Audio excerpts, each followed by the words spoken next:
Hello mga boss. Meron tayong gagawin ngayon. Ayan, isang concert amplifier na 502. Bale, ang issue nito base sa customer, wala daw tunog or sound. So, yun bale ang problema nitong amplifier. Ngayon mga boss, yan bale yung ayusin natin ngayon. Pero bago yan, sa mga bago pa lang dito sa ating channel, huwag niyo sanang kalimutan mag-subscribe at pag-ipindot na rin notification bell para sa susunod na upload na gagawin natin, ma-notify kayo. So ayan, kung titignan nyo, bale nabuksan ko na tong amplifier. Papansinin natin tong amplifier, ayan, marumi na rin.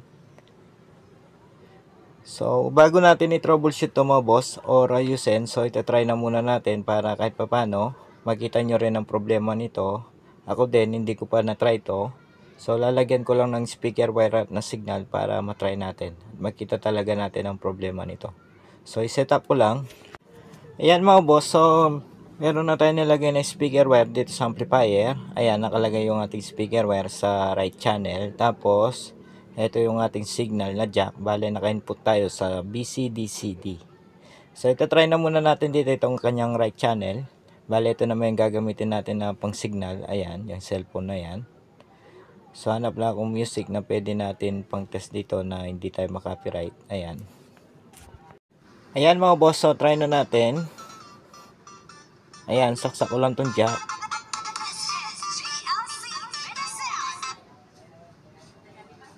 Volume. Ayan mga boss, pakinggan natin. Ayan. So, kung nakikita nyo mga boss, so wala tayong naririnig na audio dito sa amplifier. Bale, nakasaksak to ating speaker wire sa right channel. Pero wala tayong naririnig na audio. So tama naman yung mga selector, ayan, nasa BCD at A+B. So yan bale yung ayusin natin dito sa amplifier na to. Pero kung napansin nyo, nung sinwitch on natin yung amplifier na to mga boss, nag-switch naman yung kanyang relay. Ngayon try naman natin dito sa kabilang channel, ayan. Sa left channel, tingnan natin kung same lang.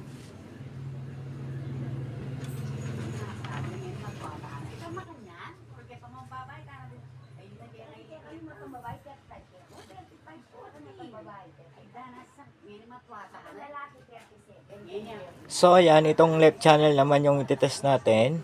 So volume, ayan. So gano'n rin mga boss, sa left channel wala ring tunog itong amplifier na to. So left and right, bale walang audio itong amplifier na to. Ayan. Ngayon, yan bale yung ayusin natin dito. Tignan natin kung anong posibleng problema nito. Pero kanina, pag on ko dito sa amplifier mga boss, kung napansin nyo, tumunog naman yung kanyang relay. So pag switch on natin dito sa kanyang switch. So kapag ganyan, may tendency na walang problema tong amplifier na to sa kanyang main amplifier. So malalaman din natin mamaya yan mga boss. Ayan, so yop ko lang. Check natin. Ayan mga boss, so ang gagawin natin na pag-troubleshoot dito para mahuli natin yung problema nito mga boss kung bakit walang sounds. Kung titignan nyo, itong, ayan, itong socket wire na yan na tinuturo ko mga boss, ayan. Bale, yan yung input nitong amplifier. So gagawin natin, bunutin natin yan, ayan. Ngayon, after natin mabunot yung socket wire na yan, so power on natin tong amplifier. Ngayon, bale, nakasaksak tong ating speaker wire sa kabilang side. Ngayon, gagawin natin, ayan, gamit lang tayo ng metal or ako mga boss, na lang gagamitin ko itong Phillips screw. So, kakapain natin yung isang channel, tignan natin kung meron bang audio na tutunog dito sa ating speaker. Once na tinap natin yung Phillips screw na hawak natin, dyan sa terminal na yan. Yan bale yung input nitong amplifier mga boss, ayan, try natin.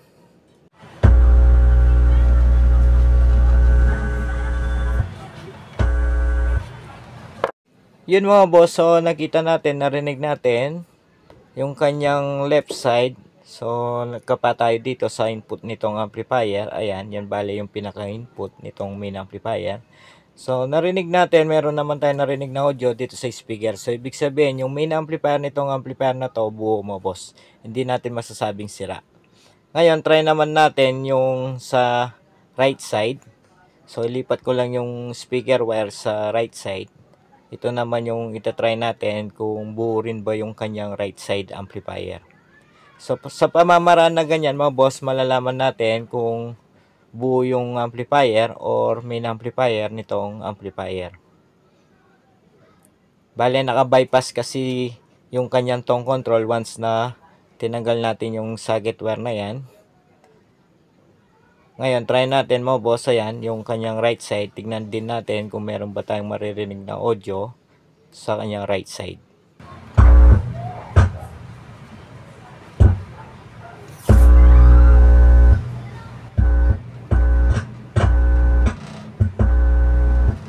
So narinig natin mga boss, meron din audio itong kanyang right side. So ibig sabihin, yung left and right nitong amplifier na to, yung kanyang main amplifier buo. So hindi natin masasabing may problema yung kanyang main amplifier. So lahat yan na power transistor na yan, umaandar yan mga boss. So labas tayo sa kanyang main amplifier. Ngayon dahil alam na natin na good yung kanyang main amplifier, so sunod naman na gagawin natin, punta naman tayo dito sa kanyang tone control. So step by step lang yung gagawin natin dito mga boss hanggang sa mahuli natin yung problema nito kung bakit walang audio samantalang buo naman yung kanyang main amplifier. Yan mga boss, so balik tayo. Kung papasinin nyo, bale nilinis ko na muna tong amplifier bago tayo mag troubleshoot ng tuloy-tuloy mga boss. Ayan, papasinin nyo kahit paano luminis naman. So, nang ginawa natin kanina dito mga boss, inalam na muna natin kung buo ba yung kanyang main amplifier. So, nakita naman natin left and right, tinest natin mga boss. Bale, nag-inject tayo dito sa kanyang main input, sa kanyang main amplifier. So, narinig natin, meron naman audio na lumabas. So, ibig sabihin, buo yung kanyang main amplifier. Ngayon, dahil labas na tayo dito sa main amplifier, so alam na natin na okay naman yung kanyang main amplifier. So, sunod naman na gagawin natin na step ngayon. Ayan mga boss, kung titignan nyo yung socket wire na yan, bale, bunutin lang natin yan. Ngayon, dyan naman tayo mag-inject ng signal. Ayan, kung titignan nyo, meron tong wire na kulay red and white. Sa red and white lang tayo mag-inject mga boss.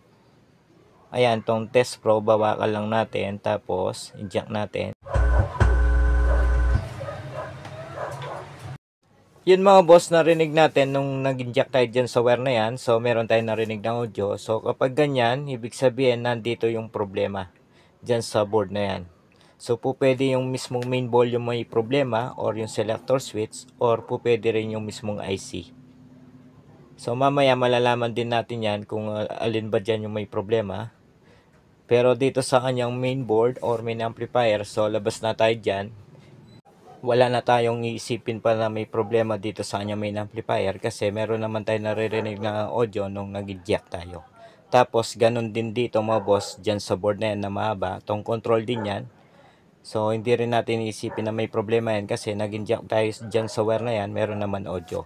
So dito na lang talaga yung may problema dito mga boss, dyan sa board na yan. Ngayon babaklasin natin yan para ma-check natin kung alin ba yung sira dyan.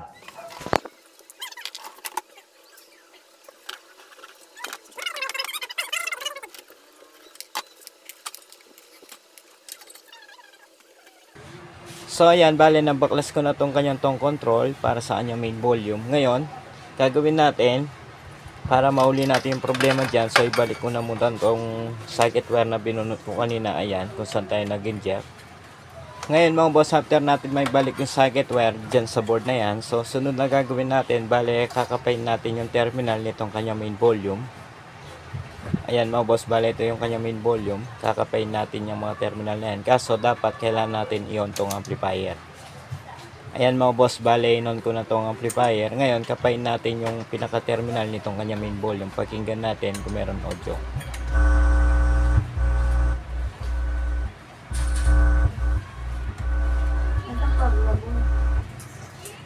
Yun mga boss, kung narinig nyo, nung kinapa natin yung terminal nitong kanyang main volume, so meron tayong naririnig ng audio.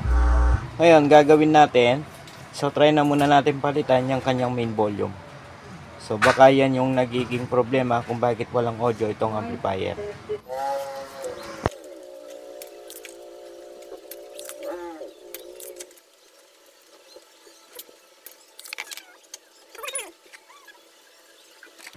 Ngayon mga boss, after natin matanggal yung kanyang main volume, so palitan natin yan. So ayan mga boss, bali papalit natin dito, ayan, same lang, 8 pins na value ay 50k. So same lang na 50k yung ipapalit natin dito sa kanyang main volume. Bali ito yung dating control, ayan, 50k. So ilagay ko lang mga boss para matry na natin to kung magkakaroon na ba ng audio after natin magpalit ng main volume. So i-forward ko na yung video sa paglagay dito.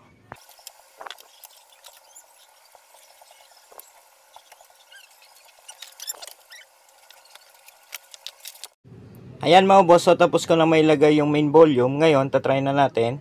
So nakasaksak na yung jack, ayan. Tapos yung ating speaker nakalagay dito sa right channel. So after natin matest tong right channel, lipat na lang natin mamaya yan dito sa left channel. Sa ngayon tong right channel na muna yung itetest natin. So hindi ko na muna pala binalik yung mga knob mga boss para in case man na ganun pa rin. So hindi na tayo magbabaklas pa. So naka-on na tong amplifier, ayan. Ngayon try na natin. So tignan natin kung meron na bang audio. Ayan, play ko lang yung signal. So try na natin, ayan mga boss.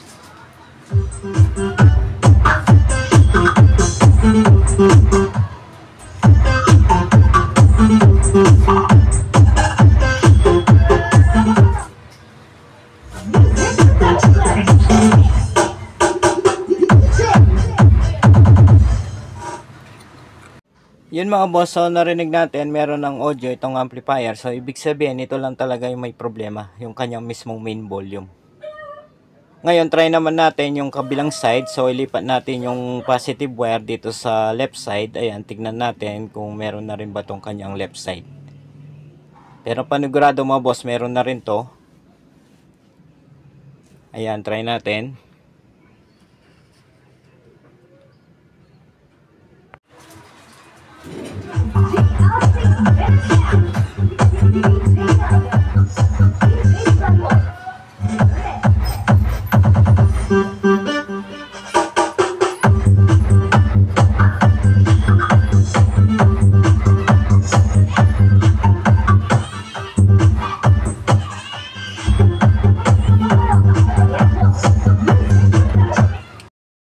Yun mga boss, so narinig natin left and right, bale meron ng audio tong amplifier. So ito lang talaga yung naging problema kung bakit walang audio itong amplifier na to, yung mismong main volume. Kaso itong kanyang control para sa bass, mid, treble, ganun na rin yung kanyang balancer.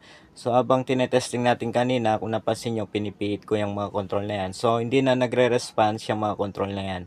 So gagawin natin lahat yan mga boss, bale papalitan ko na rin ng bago para sure ball na lang na wala nang problema itong amplifier na to. Ganun din dito sa kanyang control, bass, mid, treble, pati na rin sa microphone. So yung pagpalit dito mga boss, di ko na bibidyoan pa kasi madali na lang din naman yan. Marami na tayong video sa pagpalit sa mga tong control na yan.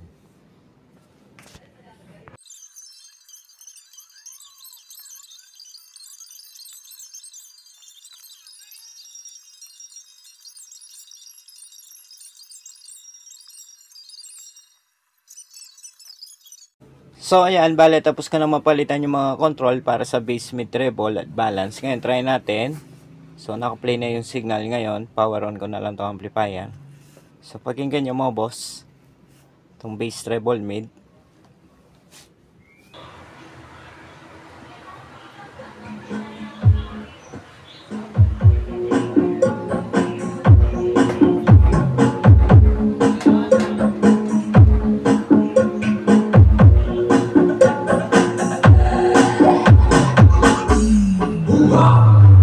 Battle mode activated.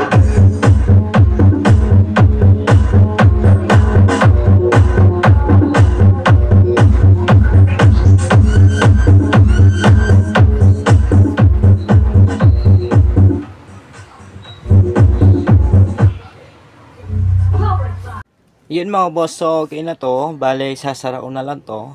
So sa mga baguhan dyan, sana meron kayo natutunan dito sa ating video. So nakita nyo mga boss, napaka basic lang pala ang problema nitong amplifier na to kung bakit walang audio. So nakita natin problema yung mismong main volume. So sa mga baguhan dyan, napaka importante ng pag troubleshooting at ng pag step by step. So kahit na volume lang yung problema nitong amplifier na to mga boss, kung hindi nyo alam yung step by step na pag-repair dito sa mga amplifier, so mahirapan din kayo mag-repair dito. So sana meron kayo natutunan dito sa ating video. Sa mga hindi pa pala na-subscribe, huwag sanang kalimutan mag-subscribe at pakipindot na rin notification bell para sa susunod na upload na gagawin natin, ma-notify kayo. Hanggang sa muli, maraming salamat.